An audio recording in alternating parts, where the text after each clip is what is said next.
Welcome to conversation part of the Upper Bowl podcast. We have recurring guests of the program. He was a TV and radio voice for the Dallas Stars. You can follow his Substack at Ralph Stack on Substack. And you can follow his new podcast called The Ralph Cast, since he's been doing it since the start of the Stanley Cup playoffs. I'd like to welcome back to the pod who was at games 1 and 2 of the Western Conference Finals, and also 3 and 4 of the second round versus Winnipeg. Ralph Strangis. Ralph, how are you doing? And how was 1 and 2 and the other games you were at for attendance, by the way? Hey, Trevor. Yeah, it was great, man. It's fun to go to a game that I don't have to work. Yeah. You probably know this too, right? That it's always I don't know that people quite understand how our lives actually are when you work in sporting events all the time. And it's different when you go just as a fan.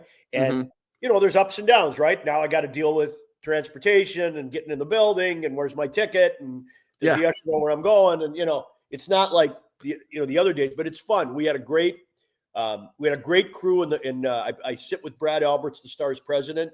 That's awesome. And we had Jason Garrett, Babe Laufenberg, and Tony Romo in the Winnipeg series. I sat with Scotty Scheffler and walked him through how to read game notes in game. I think it was game 2 here of this series. No, it was game 1. I think he was there for the win.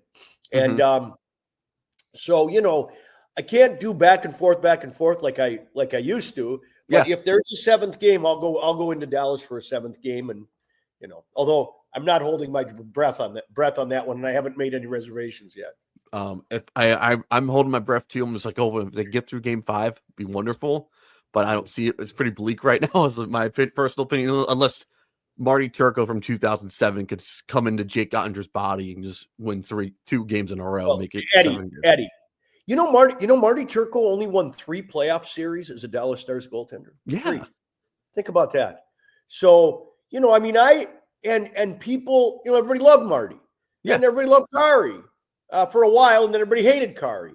But, we've had this sort of lineage of, kind of good goaltenders, but we only had one who could, who did it.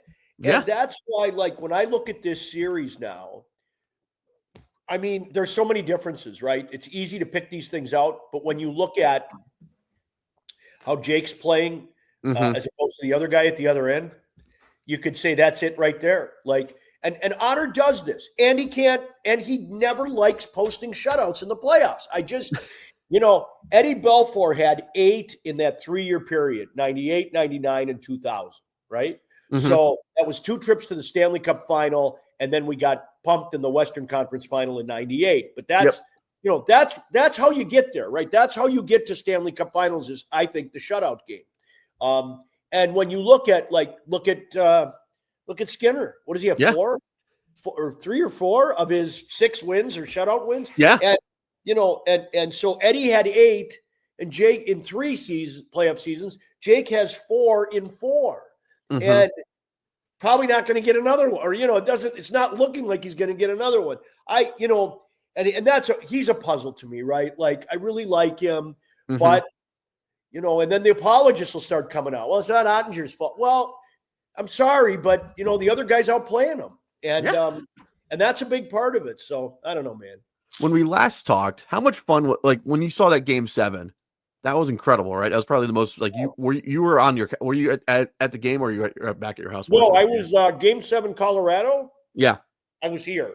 I was in my living room, and I had a friend over, and no self-respecting Stars fan. No. Believe that game was over until Tyler Seguin chipped it off the wall at center, and Rantanen picked it up with nobody between him and the empty net. That was it. And when I saw that chip play, I just stood up. Even before Rantanen got the puck, you could see it. Here we go. And then the Winnipeg series was, when you can get out 3-1 on a team, it's church, Yeah. And that's the problem Dallas has, right? Edmonton's gone 3-1 on them. You can say the right things and do the right things and all of that stuff, but you can't take one bad penalty. You can't have one bad period. You can't have one mistake. And they've got 3 shots at it. That's generally how the numbers play out to a 90% conversion on a 3-1. You have to be perfect, and nobody can be perfect. No. And plus, the Stars been taking horrible, stupid penalties the whole time. Horrible penalties. Horrible. Do you think Jamie Benn has regressed like Joe Pavelski did last year, or is it worse, would you say? Well, it's different, right? Because Jamie was never an elite goal scorer, right? Mm-hmm. I mean, Jamie was, Pavelski was, you kind of wanted to write him in there for 25 or 30 goals, even at the end of his career. Mm-hmm. And you thought, well, for sure he's going to have a half a dozen or something in the playoffs, and he's going to score one or two in a big moment, and that's going to win a game or win a series for us. Ben's not that player, right? Ben, even in his best days, I mean, he won the Art Ross scoring trophy. What did he have? 82 points or something? Yeah, that was like, yeah. Even in his best days, he wasn't an elite scorer. He was a little like Brendan Morrow, who, got himself to the position on the ice where he could score, banging it in or whatever.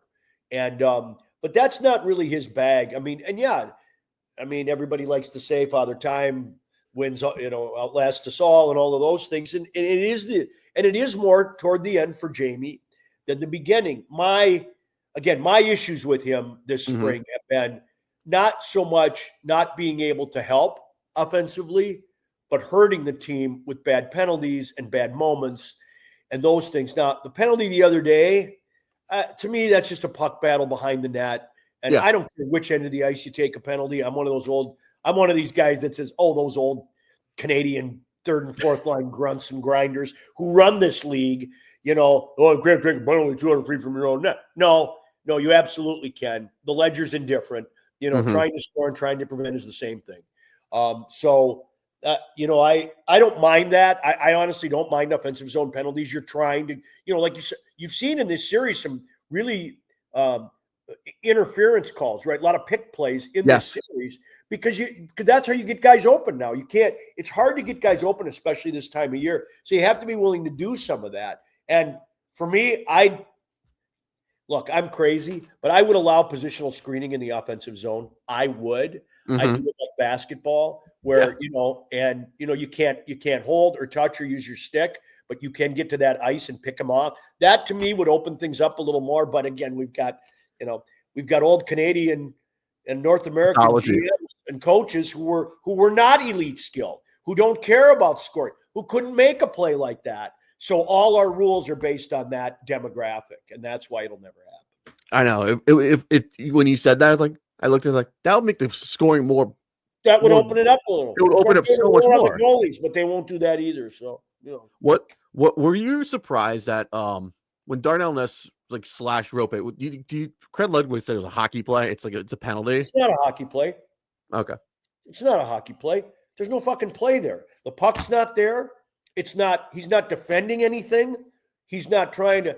But Luddy is an old North American 60-year-old guy who believes that, it's just a hockey play. It's not a hockey play. And I wrote in my Ralph stack that this is the kind of shit that keeps the league back, that they just, he's got to toughen up.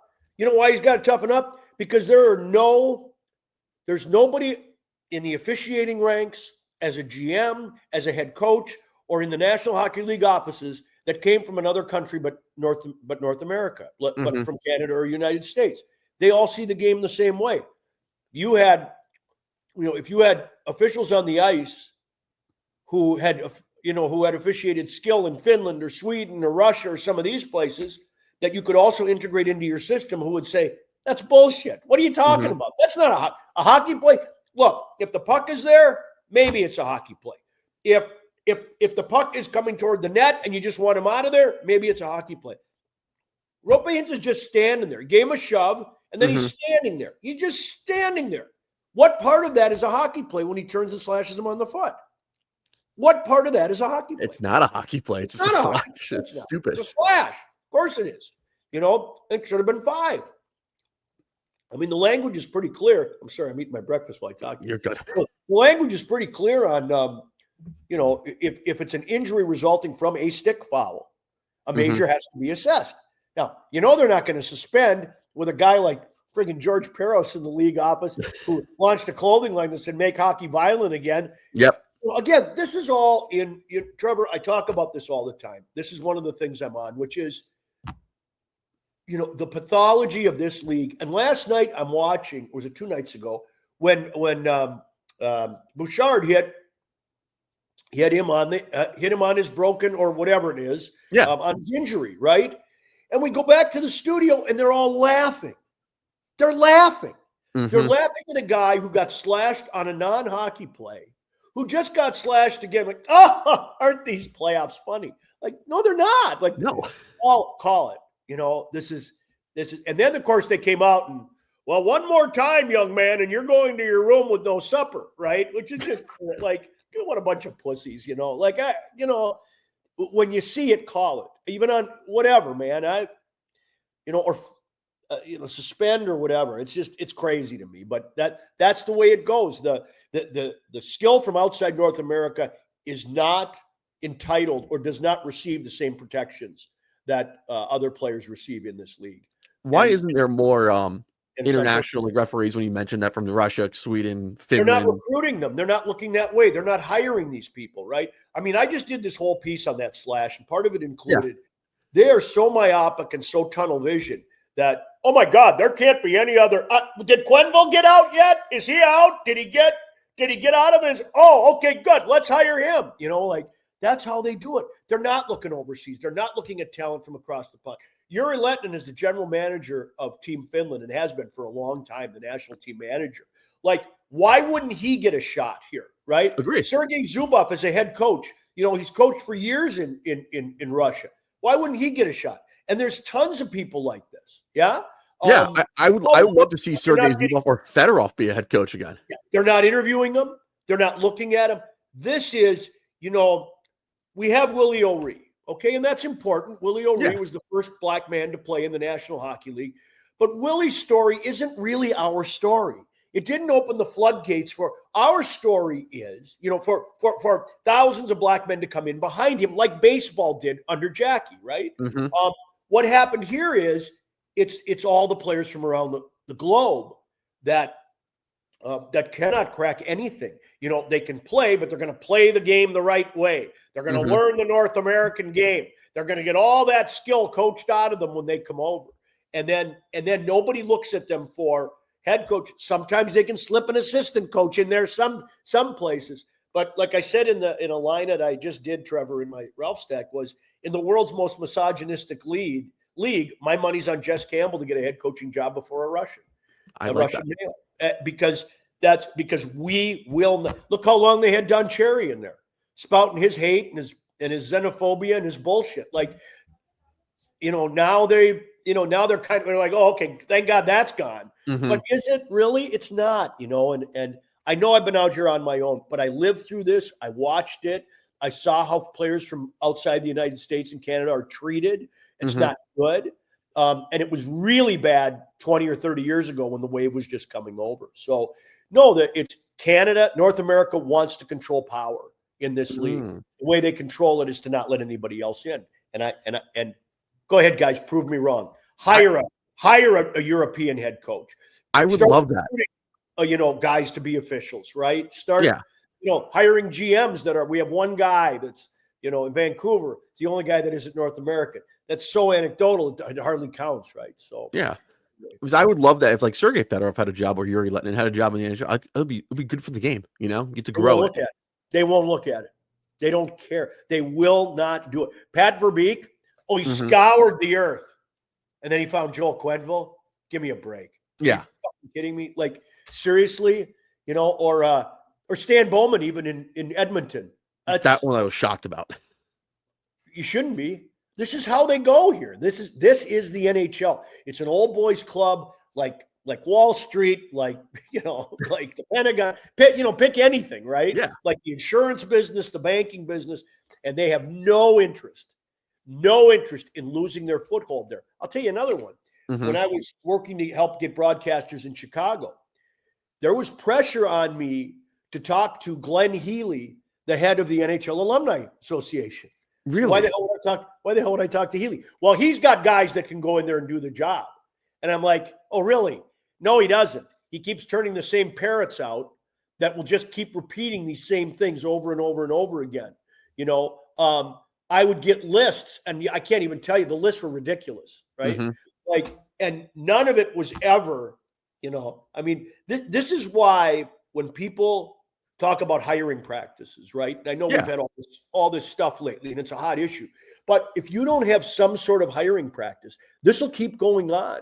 Joel Quenneville and Stan Bowman and anybody else who stood by and watched, sexual assault or whatever, is certainly welcome back in the game because they're Canadian or North American, right? Mm-hmm. But we don't want any of those other people, in our ranks. It's sad, really. It's really sad. Because I like Chicago was at least entertaining when they had a Swedish head coach. That was like, oh, sweet, we're doing something different for once. Yeah. Did they hire him? No, they did not. They went with Jeff Blashill, unfortunately. That's why I look at it as like, we might as well throw Dave Lewis back there at least. Yeah, right. I mean, exactly, right? Exactly. Or go get Elaine Vigneault drinking martinis somewhere. Like, hey, you want to coach again? Here's the Chicago gig. Yeah. I'm still waiting for Bones to come off the set. Rick Bones. Like, yeah. I mean, seriously, it's these are the guys who get jobs. Now they're talking about. Then you put a guy like Cheveldayoff, who was also in the mix there, and Cheveldayoff says, "Yeah, we've got to change the DNA here." Mm-hmm. Oh, nothing like a 65-year-old North American guy to make that statement and then move the needle, right? What do you mean change the DNA? It's the same shit. Yeah. Your core is going to be third and fourth line grinders and people who play the game the right way and blah, blah, blah, blah, blah. So I don't know. You're catching third or fourth pair defenseman being analysts, pretty much. Yeah, right. And then those players go and they become analysts. Like I just wrote this, right? And so all broadcasters are North American. Yeah. Most analysts are Canadian, and they're not elite skill, right? These guys all came out as third and fourth line grinders, goaltenders, backup goaltenders, whatever the hell, And what are they going to say? They are going to reinforce how important they were to the game and how important guys like them are to the game. And that's how you keep it going. It's how, the NFL is a quarterbacks league and a head coaching league. A lot of that is because announcers on television are quarterbacks and head coaches, and they keep repeating all these things that, hey, look, man, your coach has to be, you don't win without a really good head coach. Yeah. From, who says that? Jimmy Johnson. Exactly. Right? You don't win without a really good head. Oh, Jimmy, what did you do when you were in the NFL? I was a head coach. Oh, okay. So you might think that's the most important thing there, right? Yeah. Then talk to Brady. Talk to Brady. Talk to Romo. Talk to those guys. It's all quarter. It just becomes this self-fulfilling prophecy. And in hockey, it's the old guys who played the game the right way by breaking guys' ankles and stuff like that. And it's not a hockey play. It's a hockey play for a bunch of old shitheads who can't make a hockey play. But I'm sorry, I love Luddy. That's not the right thing for Luddy to say on that. Yeah, he said it on Spin. It's a hockey play. Well, you know what it means? When he said it, I'm telling you, he meant I've taken much worse slashes than those. Oh, great. That's what he means. That is not the same thing as that's not a hockey play. Exactly. For sure. What's been your biggest takeaway in this Western Conference Final besides Stuart Skinner just stonewalling? Is he reminding you any goalie in the past pretty much at like, how the hell are the Stars not scoring on this guy? No, I mean, because we saw it last year, right? And he is, what was the old children's story? The little girl with the curl. When she was good, she was very good. But when she was bad, she was oh so bad. You know, and I kind of look at Skinner like that. Like when he's good, he's nails. Yeah. And when he's not good, you fill the net on him like game one. And then even his coach wasn't sure if he was good enough to play. Right? Because he had Pickard in there for a while. So the thing that's becoming really clear is that Edmonton's top players, are engaged and still have a lot of jam left. And Dallas's top guys look tired and like they got pushed out. Yeah. So I think there's a physical element that Edmonton brings that the Stars have not been able to hang with. I don't mind lopsided hit totals. You can't, because if they're hitting, that means you have the puck, right? Yeah. So if the hits are 50-16 or whatever it was the other day, it means Dallas had the puck most of the game. So I'm okay with some of that. But it just looks to me as if one team knows their game and they found it and they keep putting the same game on the ice every night, right? Dallas looks like that team that lost 7 at the end of the regular season that's starting the playoffs going, I don't know what we have here, but we know we got enough pieces to maybe make a run. And Connor McDavid and Leon Draisaitl are way better than any of Dallas's top players. So I agree. Yeah, that's just it. I mean, there's not much else to go to here, is there? No, it's just like when I look at the series, it's like, okay, I'm gonna be surprised if this goes 5 or 6 because like McDavid, how they just Stuart Skinner shut out Vegas in all those games, and then in the game 5, I was shocked by well, looks like we're in a collision course, and I was looking at like Dallas, like, well, they got to play Winnipeg, and feel like did they just run out of gas again? Would you say like taking the Avs to 7 again? Would you say?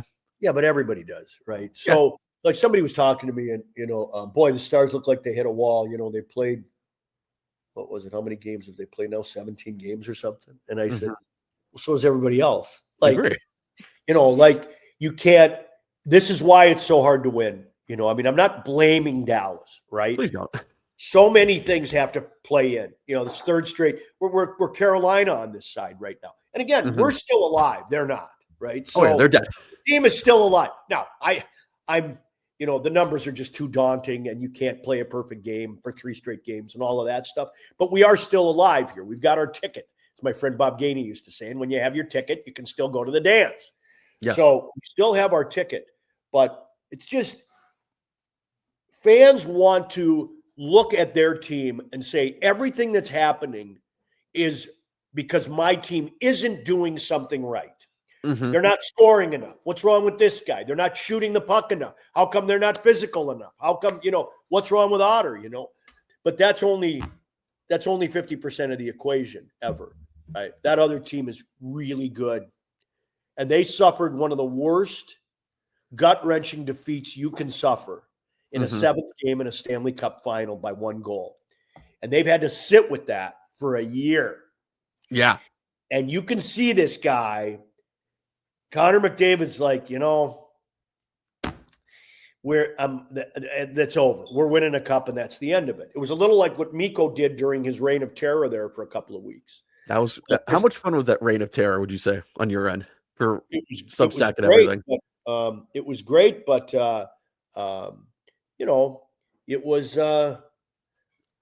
it didn't last long enough. I don't know if he's hurt or what, Trev. I don't know. We're not doctors here. He had any goals in 7 games. Wyatt Johnston has only had 1 goal in his last 11 or since last 10 games since scoring the goal to put the Avalanche out. Yep. Rope Hintz hasn't, he's got 2 goals since then. I know he was hurt a couple of games.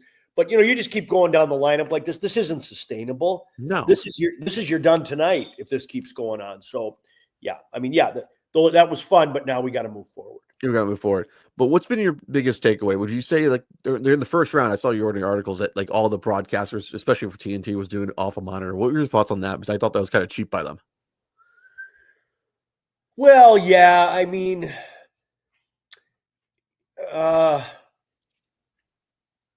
it's one thing to do it like for a regular season game. You got cost cutting, you got all of that stuff. Also doing it off the monitor from a play-by-play perspective, you can do it, I mean, I can do it, but it's not optimal. The stuff that you miss is you miss being able to go to morning skate and get a feel for what's going on. You miss talking to the players, and so you don't kind of get the stuff you need. You're not in that scrum with everybody. You feel like you're basically in a closet someplace calling the game, which is actually what happened. I don't think any national TV deal for the playoffs should include any provision where they can do that. But, it's also, I mean, I don't know. I think people got a little crazy with it, which is what was it? Winnipeg and the short strict draw we call it. Ottawa. It was Ottawa. And so, I don't care. Okay. All right. Yeah. I can live with this. I think there's been other coverage issues that have been way more impactful one way or the other, good and bad. So you also mentioned before the last time you were on the Gary Bettman's not found a U.S. television deal. What would you describe? Yeah. Would you want as a television deal for the U.S.? Would you say if you had to pick it out? If I what now? Say it again. If you know how you mentioned before, Gary Bettman's not found a good U.S. television deal. He's got an okay deal, but he's okay. What would be the great deal? Would you say? If you could one carrier, to me, one carrier, or The problem with ESPN, what you get with ESPN, the good stuff is, Scott Van Pelt interviews your player right after the game, right? Agree. Or he interviews, and he talks to Mess. Jesus. Gosh, Yeah. I wonder who Mess likes in this series. And we know already. Yeah. So, but the other problem with it is on those ABC games, there's no pregame show. That's my problem. That's rank, man. And then even these look very mail it in. I mean, they had in, who should we try tonight? I don't know. How about TJ Oshie? TJ Oshie. Let's try him. He got a suit. Oh, yeah, he's got a suit. Does he look good in the suit? Yeah, he looks good. Oh, let's bring him in. Did he play? Yeah. Oh, let's bring him in. Did he win a cup? Yeah. Yeah, he was fine. He said the same thing everybody says, but they don't have their ESPN does not have their pregame, postgame, and intermission stuff figured out. I don't think. They also have the talent issues with having to use all the Sports Center people. That's another problem. But I would, you can have ESPN, but you have to beef them up. You can't get, like I was trying to find the pregame show, was it last week, and I kept getting college softball. I mean, you can't do that. Like if you're in a major partnership with ESPN, you gotta be able to push that button this time of year and say, no, you're going to put softball on. Oh, I don't know, college softball on ESPN Plus. Would that be good? Since it's put it on wherever, But somebody else signed a different deal with the softball people. So yeah, I mean, Gary's got an okay US TV deal. He just needs to, they just need to sharpen it. TNT is the model, right? Mm-hmm. And people think, well, Gary wants. Gary, let me tell you what Gary wants, okay? Yeah, give me that. Gary wants as much expansion in the United States as he can get. Gary's a big fan of U.S. television markets being in the final. Dallas is the number 4 U.S. television market. If I'm guessing, Gary Bettman doesn't really. He's agnostic on this one. If he gets Edmonton, he gets McDavid, terrific. If he gets Dallas, he gets the number 4 TV market against the Miami market, terrific.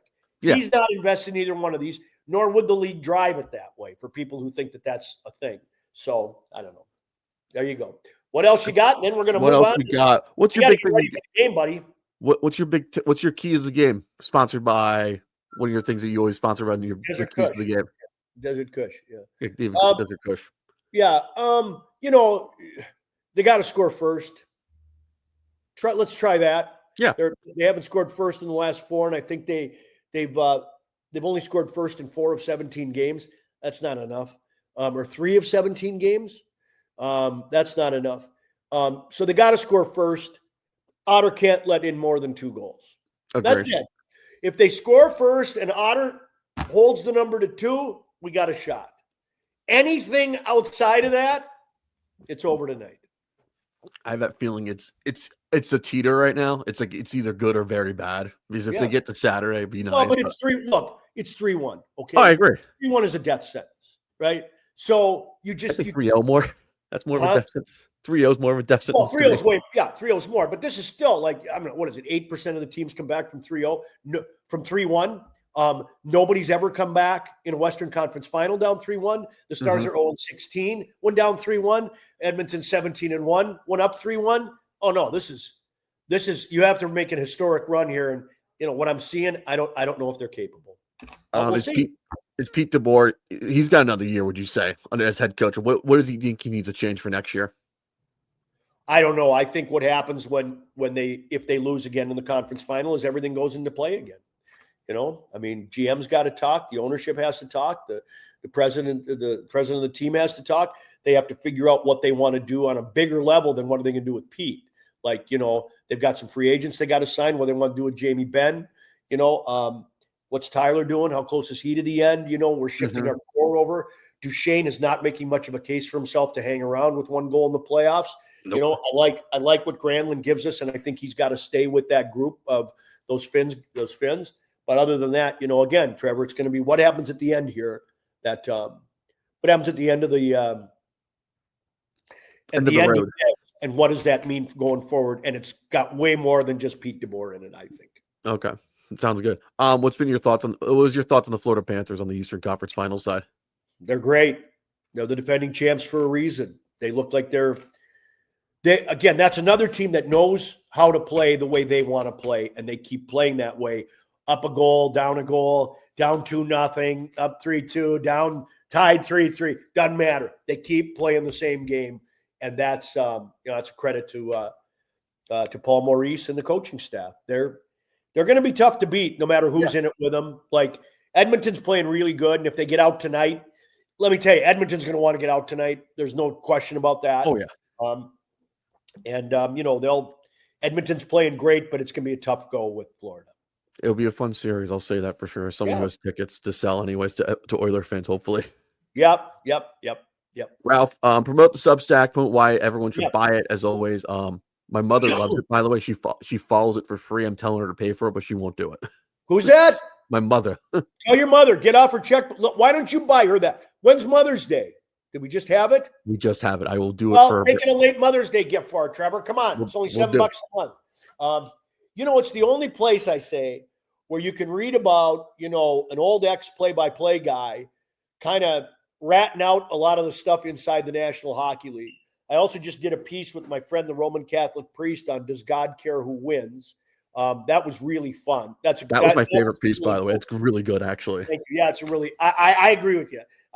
And my friend, the priest, is really something. So, yeah, Ralph Stack, Substack, and also Ralph Cast, the podcast on YouTube. And, this was our first season with all this, and we'll just keep pushing, Trevor. Thanks a lot. What's the plans for the summertime for the Ralph Substack, would you say? Stay tuned, buddy. Stay tuned. Ooh, I like that. Sure. Ralph, thank you so much. We'll talk during the summertime. How about that? Once I get something going and I have it figured out, Trevor, yes, we will. We'll do.